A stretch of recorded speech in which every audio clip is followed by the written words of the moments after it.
Alrighty, welcome to a very special edition of the SaaStr Insider Sponsor webinar. Today, we're hosting it mainly for our execs of sponsoring companies who just attended these and participated in the SaaStr annual this year. So, we pulled together a lot of really great data here over the past month after the event has ended, and then put it all into this debrief so you can see really with the lens of sponsors how you might stack up against the average sponsors, where you might be in like the landfall of how people are giving us feedback post event, all that kind of stuff. That's what we'll go over today. So we'll start off with a high level sort of executive recap, if you will. So for those who may not have realized, this was our 10th ever SaaStr annual. We've done these throughout the last more than 10 years since there was a little bit of a gap in 2020, but we've been doing these in person for a while now. And so, yeah, this was our 10th ever SaaStr annual. So we hosted about 10,000 people across the 3 days. Keep in mind, some people come one day, some people come all 3 days.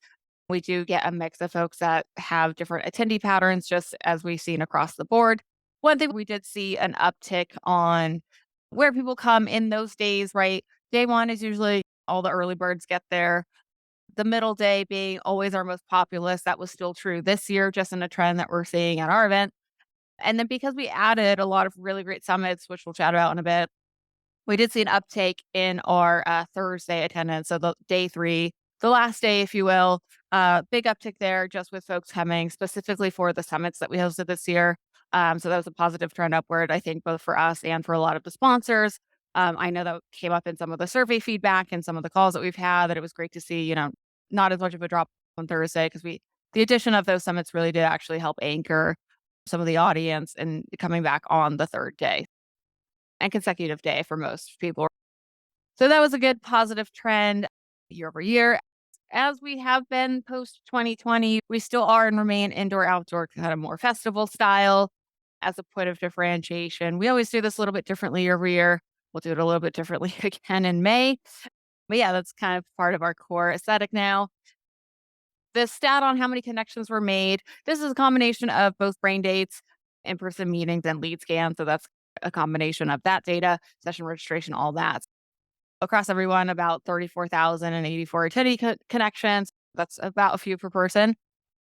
Pretty good there, right? Across 3 days. That makes sense. Some people do sit in a lot of content sessions. Some people are more social than others. On average, that's about 3 connections per person each.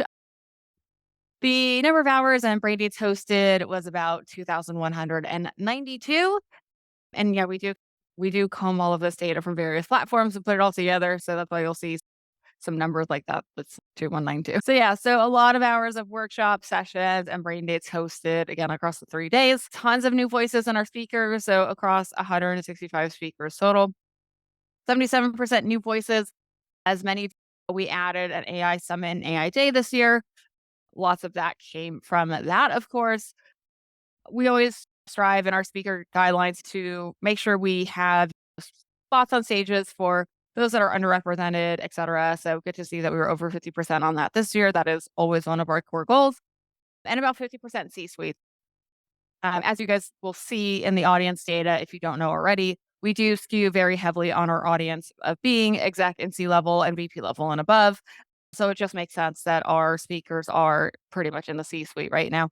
Now you'll see some asterisks there, like why only 50? Shouldn't it be higher? Once you start to get to the public companies, you do get folks at the VP level that might be the equivalent of a C-suite for somebody who's more early stage, but that's the way the data splits. With our sponsors and attendees, I think you guys can see from the photo, and if you were on site, the sponsor hall and expo hall, if it were, was pretty jammed pretty much at all points, which is always what we want. We try and engineer the show floor so that there's what I call no bad booths. If I close my eyes and pick a booth, any of them would really be good. Some are better than others, which you'll see in the data, but they're all good booths, right? So there was no bad booths this year, as you can see here.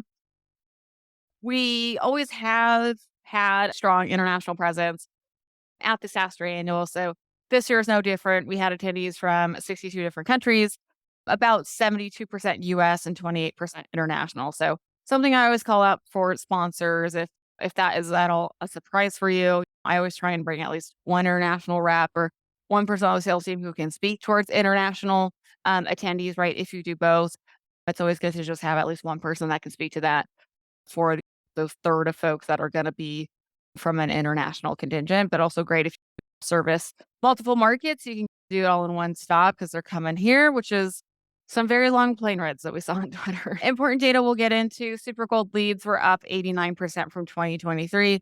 Again, we really took the time from 2023 to 2024 to engineer this show floor so that there were no bad booths and that traffic was improved. And we saw that in the data, which is great. Something we've seen this in the last few years, post 2020, I'll say, we're calling it out here. About 44% of all of our attendees now attend SaaStr annual as a team. So we consider a team 3 or more attendees, right? If you count the duos, then it's a lot more. I think it's something like 70%, like almost everyone comes in pairs. But really to come in a team is almost half of all attendees come in a team, right? So yeah, that's for us, we counted 3 or more attendees from the same company. And I know this again, because we pull the data from so many places, you'll get numbers like this sometimes with at least 1.5 of those people being exec, right? So again, that's the average. So sometimes you'll get 2 people being an exec, sometimes you get 1. But yeah, at least 1 full person being an exec if they do come into a team. So again, really great data here of a little bit on how buying patterns have changed. Obviously, you guys have felt this more so on the front lines of buying committees getting bigger, maybe deal cycles taking longer. Why the SaaStr annual is great because these people are coming together as a team and as a conglomerate to things like the annual. This is honestly something we've seen post 2020, pre 2019, when we were back in like convention centers. It was mostly individual attendees. It's definitely flipped in the last few years that most people do come at least as a duo and then as a team of 3 or more, again, with at least one person being an exec. So it's just food for thought too if you're thinking about coming back for May of how you staff the booths. We did see more executives come and spend time in the booths. Again, I think to the stat, because it's something we called out pre-event, but a good reinforcement here that once we crunched the numbers from 2024, right, it was no different. So a lot of folks coming as teams and coming with at least one executive makes a really strong case to have your exec in the booth, at least a little bit to do quote unquote booth duty. I really think it's just talking to customers. I don't really call it booth duty anymore. We're going to upgrade this whole notion of booth duty, but that's the breakdown for SaaStr at least. Now I can't speak to other events, but that's the breakdown for SaaStr. So how did this translate to our overall audience? This slide will look familiar to many of you. You probably will have seen it in our 2024 prospectus and a lot of our lead up comms, et cetera, of our audience breakdown. This is the 2024 updated breakdown. I'll call out some of the changes and differentiations from 2024. It's really hasn't changed a lot. That's really the big call out here is that our audience remained consistent from 2023 to 2024. I think that's a good thing. We did actually go up 1% in the percentage of attendees that are VP level and above. So previously in 2024, this slide said 56%. Now it says 57. Again, that just goes to folks coming in teams, people coming to the summits, people attending that are at that, us hosting a few more things that are VP level and above only to increase that number. So very strong here, right? I know we've done a lot of calls with sponsors post-event who also spoke to the quality of the attendees being better this year. That here in the data, right? So now we're 57% of all attendees being VP level and above. A lot of CEOs and founders, that's our core, right? So that was about 33% of our audience. Again, that's about the same as 2024. These numbers are pretty much the same. Sales and marketing, always our second most popular. CXOs did go up, I think, 2 percentage points year over year. So again, with the summits that we've done, with some of the more AI summit that we did see a lot of CXOs come and register for that specifically.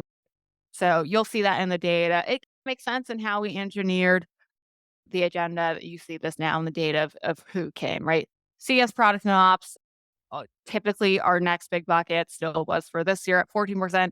Investors remained at 8% year over year. Again, we always have a fair amount of investors who come. So we have a full Meet a VC program. I think just one important call out here for our execs who are listening. As a sponsor, you're not excluded from that. So I know we talk a lot about on the sponsor webinars, and it's hard to make them because I know they're once a week, but something to realize is our sponsors are not excluded from participating in Meet a VC on it's oftentimes easier to as a sponsor because we have a little bit more data we can share with the investors if they want it. So just something to keep in mind there. If maybe for May, it's something that you're considering. In terms of our target markets, again, these remain the same from 2023 to 2024. So mid-market still at 40. How we define that is 10 to 40 million. SMB still at 33%. That's 1 to 10 million. And enterprise 27%. So that's 40 million plus, right? Again, really strong, I think, to see us remain consistent in our audience year over year. Always great to see that even though it's 1%, you have to realize these numbers are quite big. Raising any percentage points is actually a big feat for us just because there's so many data points that we do this across for all attendees. Getting our percentage point, even up 1 point from 56 to 57% VP level and above is always a good thing for us. Okay. Sponsor survey results. Sponsor NPS this year was at a 92. Obviously, that's quite high. Take that for what you will. It's the sponsor NPS, right? Whether you like NPS or not, that's the number. So that's the number for NPS. It is pretty high, but it does mean that most sponsors objectively would recommend sponsoring SaaStr Annual to a business colleague, right? In particular. Some of this is I just put some bullet points here of some of the data and call outs that people wrote in to the sponsor survey and also gave us verbally on some of their post event calls. Again, we've talked to almost every sponsor now because it's been a month post annual. I've personally talked to at least one a day. So I've talked to many of you. And this was just some of the key points of differentiation that we called out in the data that I think led to a higher NPS than previous years, right? Again, we just looked at the data a bit, but speaking to that higher quality of attendees, that was a big differentiation and key feedback for folks. The improved lead scanning app, I know it sounds minor, but we did change lead scanning apps from 2023 to 2024 and saw a lot of really great feedback from that. We talked about it briefly, but the better flow of the show floor and booth placement for sponsors that were 23 and then 2024 sponsors. Last year, we split up the sponsor hall. This year, we combined it, right? And as Jason, our founder, calls it, made deadly sure that there was no bad booths going into it. We spent a lot of time on it, and that did show up in the results and the data of people really liking the show floor as a whole, and then particularly individual booth placements. The next thing we saw a lot in the data and feedback results from the surveys and calls was the addition, as I mentioned, of the AI Summit as a day on Wednesday, and then the AI Summit stage that was all 3 days. That was a really big addition for folks. I know a lot of people too geared their sponsor content if they had it towards AI.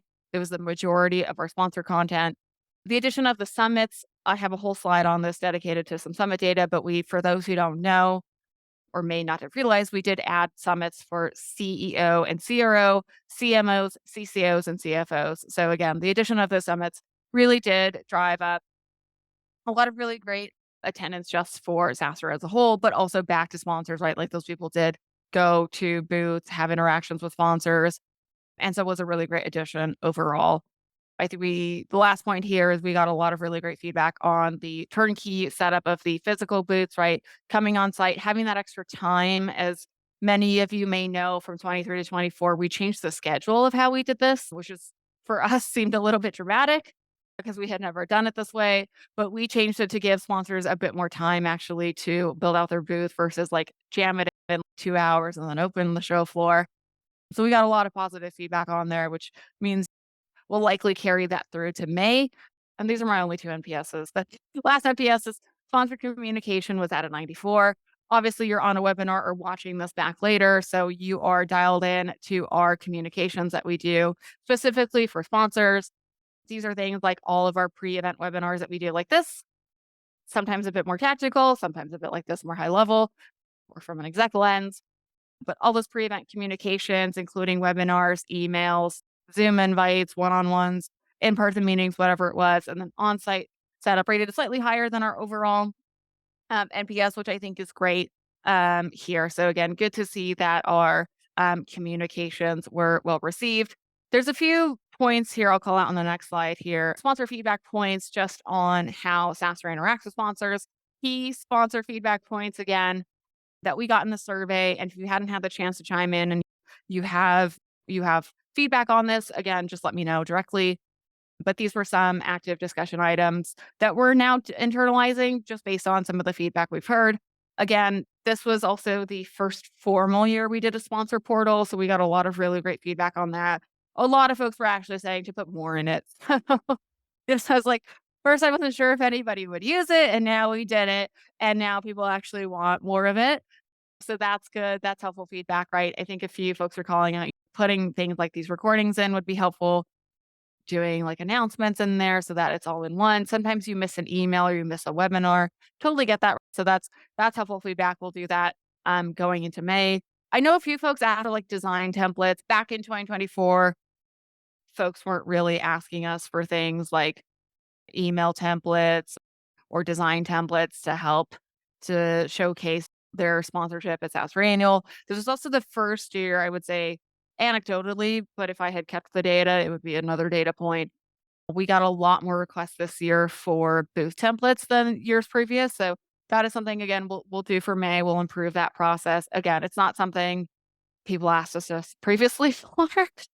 We got a few requests for it this year, and then so we'll improve that for next year. This is always, I would say, dealer's choice or personal choice of on these sponsor communications. While we did rate high, some people said, yes, I give you like a 9 or a 10 on this, but also there were too many webinars or there were too few, or it was just right. Depending on how you make your webinar or sponsor com porridge, you may have liked it or you may have thought it was not enough or too little bit. But all that to say, we'll keep doing it all because everyone likes different things. We have a lot of sponsors.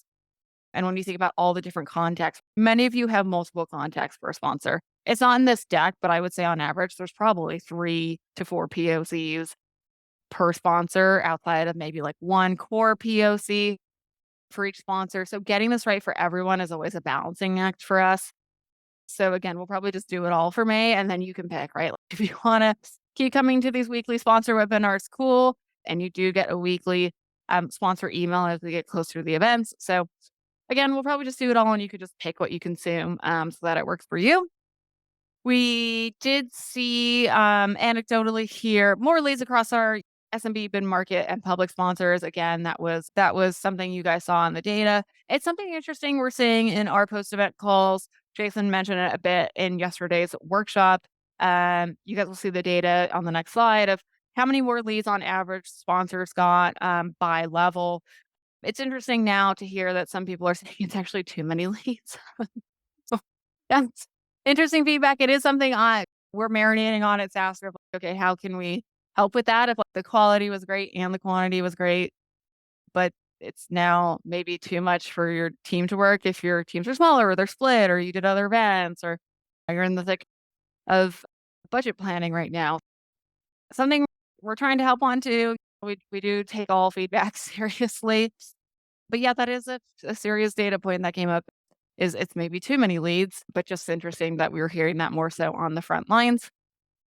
And then, okay, as promised, I will show you guys here the updated version of the data of the average leads per sponsor level. You will see in a second, and I'll just give you the context that across the board, we saw leads by sponsor level go up year over year. Again, to the degree where some sponsors are now telling us they have quote unquote too many leads. I get it. But here you can see the number of qualified leads per sponsor level. And this is the average, right? This is not a range. This is just a straight up pure average of that number. So gold being at a 207. You'll see the different colors. So the purple being the leads from the booth, and then the kind of lighter turquoise being the leads from their booth plus their activation. And then for some qualified sponsors, they're who do you want to meet leads, which we'll explain in a second. So if you're wondering why gold only has one column, that's because golds don't do activations. So that's why it's at 207. Super golds, you'll see without an activation, we're at 299. With an activation, 418. That is a big difference. You'll see across the board that sponsors with an activation typically perform about 60% better in terms of just pure lead volume. Platinum/platinum plus, again, you go up when you go up a level. Average leads without activation 391, almost double at 643 with an activation. Diamond similar 554 and then 949, right? So you do see these numbers start to compound as you go up in level. I know it's going to go up on SaaStr.com, but we did write up. Does a bigger booth make a difference at an event? At least at SaaStr, it does. The data seems to indicate that. Again, we don't skew this data in any way. We try and be very agnostic and neutral when we present these things. Obviously, I add a little bit of like color commentary, but the data is what it is, right? We don't cut it in any particular way. That's the data. Here's the lead scans head to head year over year. So if you're looking at 2023 on the left, 2024 on the right, you can see gold is about the same actually year over year. Super gold going up on average, right? Both of those numbers without and with an activation went up. Same thing on platinum, right? You see a big difference there on the activation side as well as the diamonds. So good to see that year over year. Most folks on average got more leads for 2 years consistently now, right? We have seen sponsors with an activation perform again, roughly 60% better. That's on average than those without an activation. So if you're looking just at pure across all levels, right? So this is data across all levels, all sponsor booths of folks with an activation that are eligible. So we're not going to count the golds in this, but with an activation or without, if you're super golden up, you do get almost 60% more having an activation at your booth. An interesting data point here too that 70% of all eligible sponsors hosted an activation. That's the highest we've seen it. Last year, I felt like we had a lot of activations. This year, we actually did, right? That's more than half. That's a majority of sponsors. So 70% did do an activation. I'll get into it on the next slide here. I think it's on here. Yeah, as another data point of differentiations, maybe on why that number went up to 70% and why some of the sponsors did so well with the activations they hosted. It was a key differentiation for us. And again, any feedback you have on this, if you did this, let me know.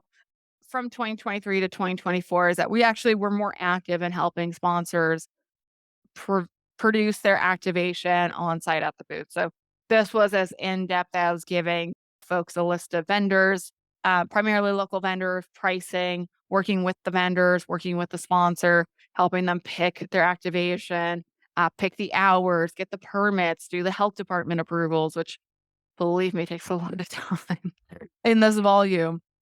It is something that's required by San Mateo. Whether you realize it or not, it is something that is required by San Mateo County to both have the permit and the approval from like the health department and all the food inspectors and any building and fire inspectors that show up on site.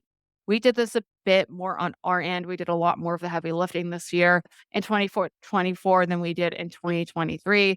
So that was a big differentiation, which I know helps a lot more sponsors secure an activation. So I think that's part of the data of 70% of them having an activation. Notably, you'll see it on, I think, the subsequent slide of the top 12 sponsors. They all had an activation. That's probably no surprise just when you look at the data as a whole. This year, we did see a rise in some of our data that the custom activations do not always have to be food-based. So I think that's a common misconception. It's something we tease out a lot pre-event that just because you want to do an activation does not necessarily mean that you are boxed into it being food or beverage based. Now, that is still the most popular. Most of those 70% of people did do a food and beverage activation, but you'll see in a second, some of the people who were in the top 12 actually had a non-food based activation. I'll define activation versus swag briefly. I think that's something that folks also get a little bit hung up on. Swag is the shirts, the water bottles that you're giving out at your booth. There's nothing custom involved, if you will. There's some interaction there, but there's nothing custom, right? So when we say things like an activation, I use this photo in particular. This was the Booking.com team who brought their money machine. They made the whole thing tie in together. They're a great example because not only did they bring in an activation, but they tied in their costumes, how they presented themselves. These tracksuits are obviously their Booking.com blue. Everything is very set around their activation. When folks walk around the show, it is something that gets their attention, not only because there is an activation, but it's something where the team carried it through of now they're all matching and they're on the race tracksuits. They took it to the full degree of activation that you can. And that's what I mean. That's a lot different than swag, right? If they're giving out Booking.com t-shirts, which I think they did too, but they had the money machine and these kind of themed, I'm not going to call them costumes, but just booth outfits, if you will.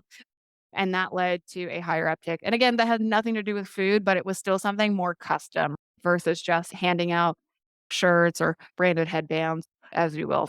So that's the big distinction there. Like, is there a level of customization and personalization between the sponsor and attendee? That is really what we consider an activation. For some folks, that is food, right? Because that's turnkey, that's easy. But for other folks like this, we helped them. They brought up the idea of having a money machine. We helped them secure the vendor and then helped them get it in all set up, and then they did all the rest. Again, it's their ideas. It's something we helped a lot more sponsors with this year, which I think led to the uptick. But again, we did see an upward trend of not all activations being food and beverage based this year, more than previous years.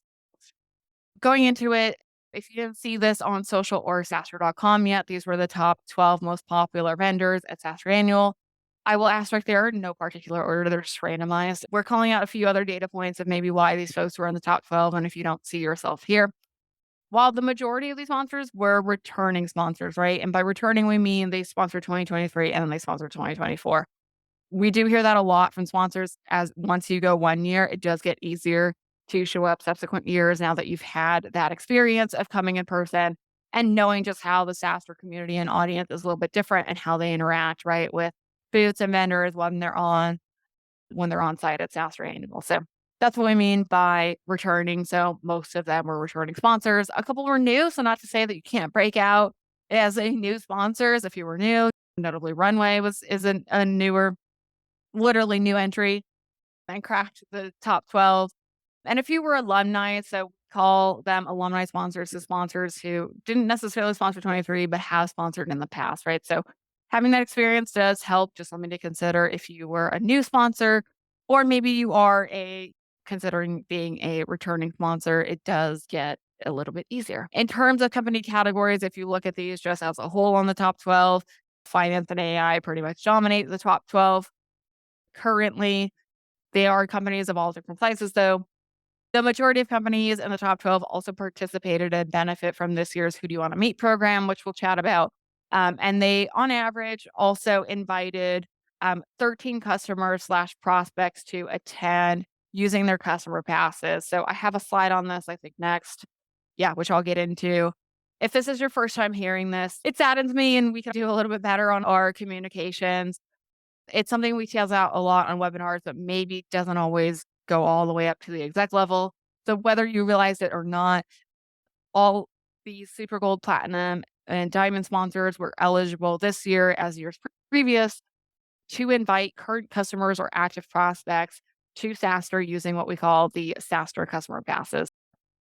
These are literally full passes that we give to sponsors as long as their customers and prospects meet the guidelines. So we did increase the eligibility of passes from 2023 to 2024. Super Golds had 5 passes, Platinum 10, Diamond 15. There are a few sponsors who had more. There are a few sponsors who used 0. So in the data, we saw some people use no passes. We saw some people ask us for extra passes. There really, outside of the top 12, the average was really skewed. It was all over the place across Super Gold, Platinum, Diamond. I would say the Platinums and Diamonds used all of their passes, if not more. Super Golds, it was very hit or miss on whether they used any of those 5. A lot of folks actually used 0. Some used all 5, and then some asked for a few more. So really interesting there on just how much people used these customer and prospect passes. We did ask that nominees be sent to SaaStr and be director level and above. That really wasn't the issue on people getting passes ticketed or folks nominated. I would say we probably only rejected 2 people out of all the hundreds of submissions we got from sponsors who wanted to ticket eligible, either, again, customers or prospects. That really wasn't the issue there. Again, we just saw some people do 0 and some people do 10. So it was either you were into this as a KPI or you weren't, or maybe you ran out of time. But we call it out because it may be something that at the exact level you might not have tracked yet, or may not be tracking, or it may not yet be on your radar for 2025. If this is the first time you're hearing about this, it is something we offer to all Super Gold and Up sponsors. Yeah, unfortunately, some folks did use 0 of these. I think the feedback we hear from the folks who use 0 is, I'm sponsoring SaaStr to literally get new leads. Yes, of course. Get new leads. As you guys saw in that data, leads are up year over year. Some people are telling us they have too many leads, but I'd be remiss to say if it's not also in your KPIs to track how many customer meetings you have at SaaStr, you're probably just being a little bit too narrow on the KPIs of an event like a SaaStr, right? At an event like our scale, and we saw it in the feedback of the survey results, So many people tell us they meet so many customers on site at SaaStr, whether it's formally through things like customer passes or just people come up to their booth. They're like, "Oh yeah, hey, I'm a customer of you guys. I actually have not met you IRL yet." It's just something we hear a lot from our sponsors. Not to harp on this is just something we unfortunately saw in the data that some people did not do, even though it's there for them. And so again, we just call that out as something that you may not have tracked, right? Maybe something to investigate with your team post annual going into May. I can always send you the data of who you guys might have invited, right? Again, if you need that and maybe weren't aware, but we just call it out as something to track maybe a bit more distinctly as an overall event KPI going into 2025, because so many people told us they had customer meetings either through the passes or just customers coming up to their booth. The magic of a event at scale like a SaaStr that's in the Bay Area is that people are going to come that are your customers. And so we do always recommend when staffing your booth, you have at least one CSM or account manager there, like in addition to your sales team, to keep track of that, to keep them happy. It would save them a lot of time to do one flight to SaaStr annual, then like 10 flights to the Bay Area, or maybe 5 different ones, even if you meet 5 customers. So it's just something we call out there since some of these customer passes were not used at all. Two last things. One one new thing we added this year, it was a bonus lead gen program that we piloted at SaaStr Europa this year and then brought it over to SaaStr annual. I don't know if they're watching. Big thanks to the IBM team. They did help me a lot with this and a lot of their feedback on how it went. If you go and you can imagine their wants or requirements were a little bit different because they're a public company, but they did help me and SaaStr solidify this for the rest of the sponsors, which was a really big help and boon for everybody. So what we did this year through the Who Do You Want to Meet program is this was a completely optional bonus lead gen program. Again, for sponsors at that super gold and up level, if you're listening to this call and you're like, wow, there's a lot more benefits of being super gold versus gold. Yes, there are. Like anecdotally, yes, there are. There's Who Do You Want to Meet? There's speaking in super gold and up. There's customer passes included in super gold and up. It is our most populous level for that reason. But yeah, if you're thinking like, man, I really need to try and get to that super gold versus gold level because there's a lot of benefits, there are, right? So what we did in the Who Do You Want to Meet program is what we did for annual this year, again, for Super Gold and Up sponsors, for those who had like a speaker, and even for some of those who didn't, we put into the system and emailed all of our attendees pre-event saying, literally, who do you want to meet? That was the subject line of the email. It said, who do you want to meet? We solicited out to our attendees, the vendors who were going to be the vendors and sponsors who were going to be on site to meet with them. So in the end, what we were able to do is we were able to deliver 2 waves of what we called bonus lead gen of additional qualified opt-in leads ahead of the event. Now, we do this right before the event starts, and I know some of the feedback was like, "Can you do this earlier?" Yes, of course we can do this earlier, and we may do it earlier for 2025. It does mean, though, you're gonna get less hand raisers because in it's not here, but in the data we see, a lot of which is probably no surprise for you guys, a lot of attendees sign up last minute. So if we send this out too early, you're gonna miss a bunch of people. Now, that's why we did 2 waves this year. We may work on the timing of those waves to be early as possible without excluding too many attendees at the last minute. But it did mean that this year sponsors got 2 waves of, I think, if a few like 5 days before, maybe, and the day before, they got additional hand raisers who said, yes, I opted in as an attendee to meet, let's say, Drata, Google Front, IBM. Like that's literally, they raised their hand to say, yes, I do want to meet this person on site. We gave those leads to the sponsors. You can see the data here. Jada had the most with 124 additional leads. Google, Front, IBM, all got over 100. The average across all the Super Gold, Platinum Plus, and Diamond sponsors was 50. I'll let that data sink in. 50 additional leads. These are 50 people who are saying, I'm coming to SaaStr Annual in a couple days and I want to meet with Dialpad. I want to meet with CapChase. 50 people is a lot, right? It's a lot of leads. It's a lot of people to meet on site potentially. Now, are they all qualified? That's between you and your sales team, but they are all hand raisers, right? So they did literally opt into this. So it is a program we will continue into 2025. So if you have any feedback on this, if these were better quality leads than your others, let us know. but we just know from like a data perspective, right, of how many leads people got is pretty good. We'll continue it going forward. My last thing, and then just a quick touch on the date announcement of May for 2025. As you might have noticed, we did do these 4 summits this year. They were basically events within the SaaStr annual events within the event, if you will. We did poker night, which you guys might have seen. We did CMO brunch, we did the CCO meetup, and then the CFO summit. These were ones that we had dabbled with in 2023 and then really delivered on in 2024. So this was technically like our, I think, second time doing CMO brunch. We did a impromptu poker night last time, so we made it a real thing this time. All that to say, there were over 300 attendees to the poker night, and they were all CROs and CEOs, over 200 to CMO brunch, 330 to CS summit. That was the first one, so that one got the most, if you're wondering why that one had the most out of all the 4.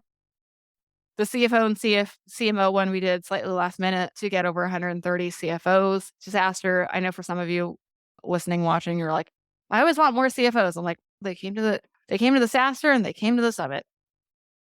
All of these summits we kept it to a max of 250. We'll play with that number for 2025.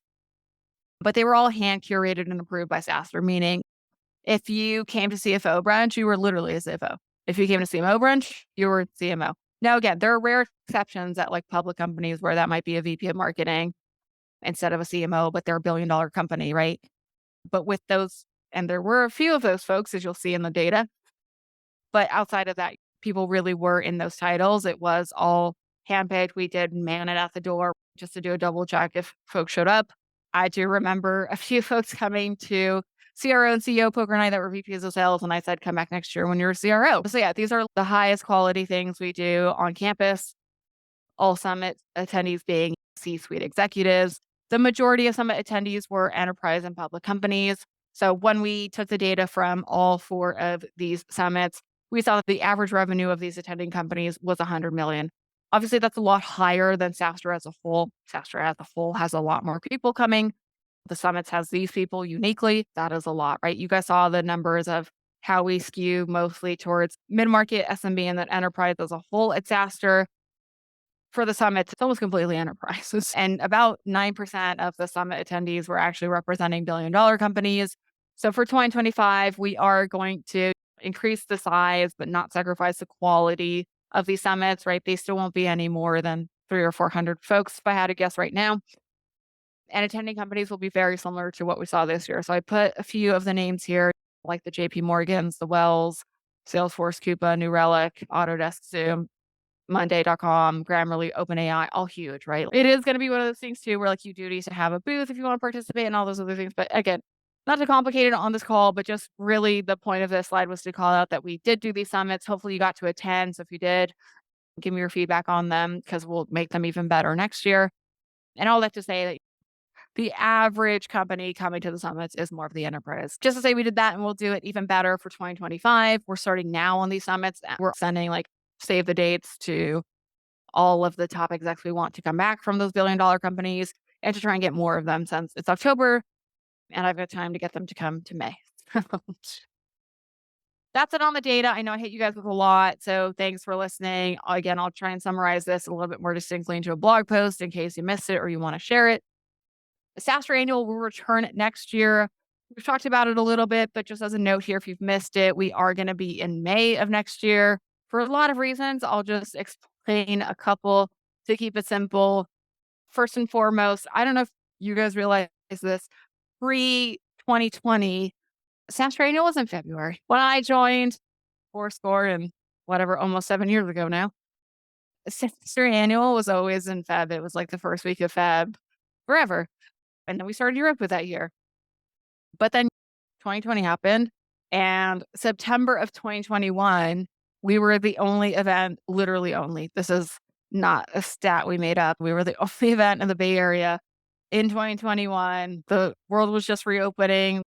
We literally had to do a lot of testing, temperature checks. It was extremely expensive. Everything was outside. We had to have all these extra like EMTs and security measures, but we did it right. So we were the only ones in September of 2021. That was just the first feasible window we had to come back and do a SaaStr, and then we kept it in September. It made sense for the last 3 years. And as we got into the end of 2023 already, sometimes these things take time. We already knew in the back of our minds we want to start to shift back towards Feb. Whether we'll actually get back to Feb, I don't know, because weather is not as great for being a outdoor event in February of the Bay Area if you've ever been here. May is actually pretty good. It just starts to get a little bit warm, but it's pretty good. It's right before people go on summer breaks, etc. It's usually a calmer time. It's a good time to get those Q2 head start on leads, really boost your lead gen and demand gen at that time. And so for a lot of reasons, that's why we're going back. But we've known in our minds for the last year and a half, we wanted to start edging back towards being early in the year as we used to be pre 2020. So that's the short and the long of it. I do already know that next year, something that comes up in maybe more nuanced sponsor feedback is a lot of folks do SaaStr and either HubSpot's inbound or Dreamforce.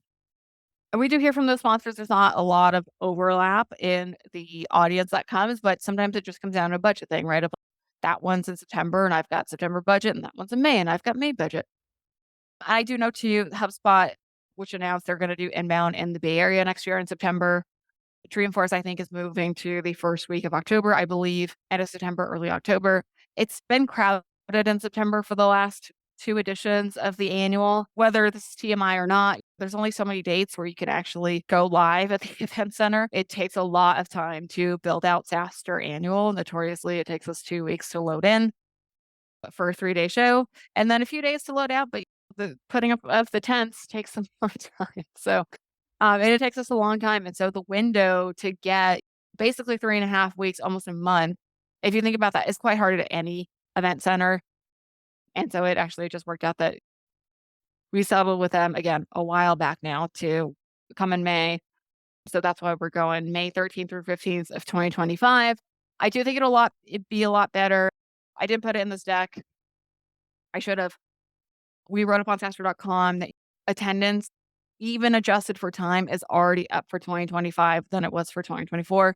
Same thing with sponsorship. So even time adjusted, we're tracking ahead right now. So that to us is it's very early in the data, right? Take it as it will. It's early data, but even that to us is maybe a leading positive indicator that we should have even more people coming to SaaStr 2025 because there's less conflict. That's the data so far. Last note, I'd be remiss if I didn't mention to everyone here, as you probably know, our early renewal period runs through October 31st. Now, why October 31st?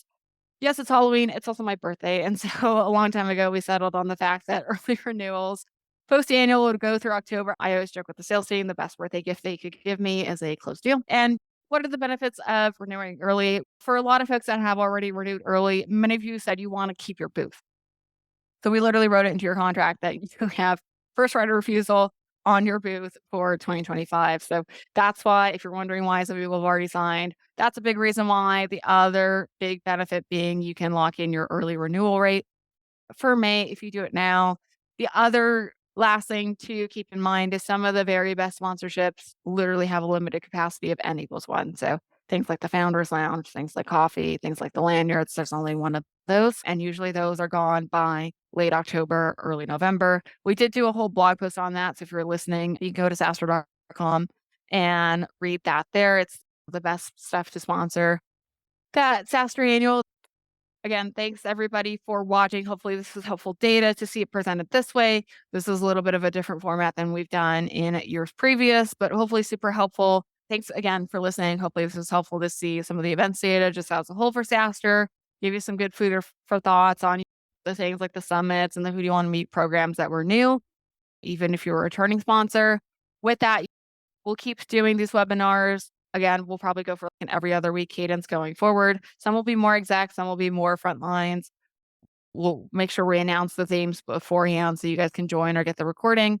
With that, any other feedback, let me know. Thanks everybody who was a sponsor of this year's SaaStr annual. If you already renewed for 2025, thank you very much. We're excited to see you all there. Again, early early data, but attendance is so far up right now.